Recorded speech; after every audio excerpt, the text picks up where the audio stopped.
Birinchi qichqiriq yo'lakdan emas, balki tort xonaning devorlaridan eshitildi. Daniel Evans yarim tundan keyin boron tufayli kechiktirilgan parvozdan charchagan va uyquga chanqoq holda Trestwood mehmonxonasiga kirganida, zerikkan qabulxona xodimi unga tort raqami bosilgan kalit kartasini uzatganida, u ikkilanmasdan oyladi. Garchi u uni peshtaxtaga surishdan oldin bir soniya to'xtab tursa ham, ko'zlari chalkashlik va qo'rquv o'rtasida bir narsadan chaqnab turardi. Lekin Daniel charchagandan chamadonini xira gilamli yo'lak bo'ylab sudrab borardi. U yerda chiroqlar olayotgan olov pashshalari kabi miltillardi va havoda xol beton va mogor hidi sezilib turardi. Mehmonxona eski, ta'mirdan o'tgani aniq edi va u otib ketayotgan har bir eshikda oltin rangdagi tort 101, tort 102, tort 103 raqamlari bor edi. U yo'lakning oxiriga yetguncha, oxirgi eshikning ramkasida biroz qiyshiq.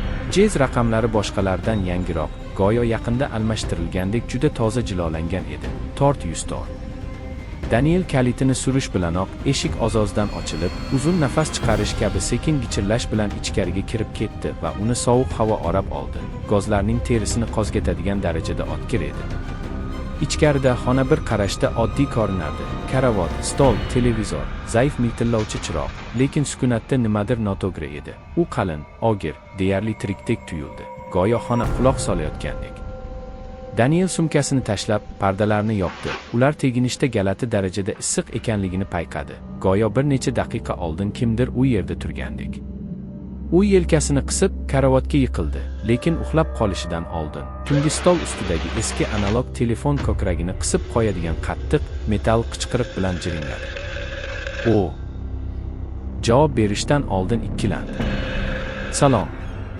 Statik xirilladi, keyin bir ovoz shunchalik zaif pichirladiki, u telefonni quloqiga bosishga majbur bo'ldi. Nega mening xonamdasiz? Daniel qotib qoldi. Ovoz gazablangan emas edi, shunchaki chalkash va yurakni ezuvchi yolg'izlik edi. Kechirasiz, noto'g'ri raqam, deb pichirladi u tezda go'shakni qo'yib, lekin telefon deyarli darhol yana jiringladi. Bu safar balandroq, qichqiriq kabi. U go'shakni oldi. Bu kim? Past xirillagan nafas liniyani to'ldirdi. Undan keyin beqaror pichirlash eshitildi. U sizning orqangizda. Daniel yuragi urayotgandek burildi, lekin xona bo'sh edi. U la'natladi va telefonni pastga tushirdi. Bu mehmonxona tizimi orqali amalga oshirilgan birorta hazil bo'lishi kerak deb o'yladi. O'zini tinchlantirish uchun u hammomda yuzini yuvdi, lekin yuqoriga qaraganida orqasidagi miltillovchi oyna xonani aniq aks ettirdi.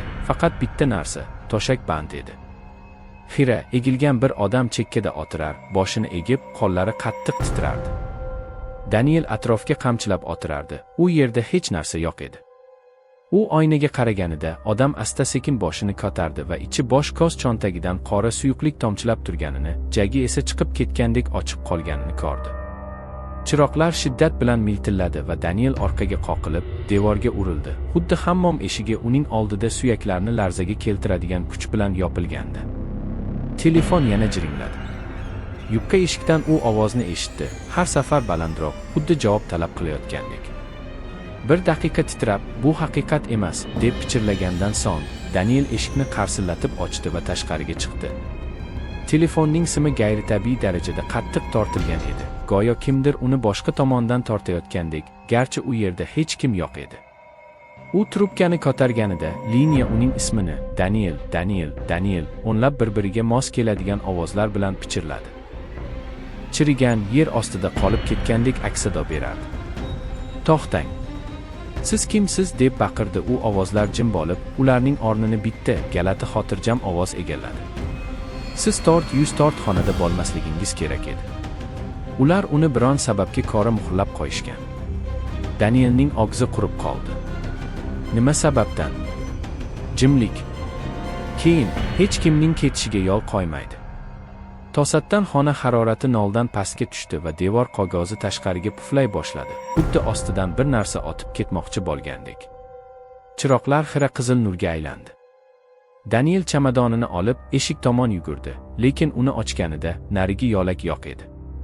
Buning o'rniga eshik tort 104 xonaning boshqa versiyasiga ochildi. Xuddi shunday, ammo qorong'i, devorlari qalin va qora narsa bilan qoplangan qol izlari bilan qoplangan edi. Uning orqasida asl xonaning eshigi qarsillab yopildi. Endi bir xonaning ikkita imkonsiz nusxasi orasida qolib ketgan Daniel orqaga chekinib, tungi stolga urilib, tomogining qisilib qolganini his qildi. Telefon yana jiringladi. U javob berishni istamadi, lekin ichida nimadir pichirladiki, agar javob bermasa, vaziyat yomonlashadi. Titroq barmoqlari bilan u trubkani ko'tardi. Ovoz endi pichirlamasdi. Bu uning quloqining orqasida edi. Siz noto'g'ri xonadasiz, Daniel. Tort xona raqam emas bu joy. Devorlar ichida katta bir narsa harakatlanayotgandek gumburladi. Daniel ko'zining burchagidan gilam qorayganini, qon kabi yoyilayotgan qora, qalin suyuqlikni ko'rdi. Toshak go'yo ko'rinmas kimdir o'tirgandek ingradi.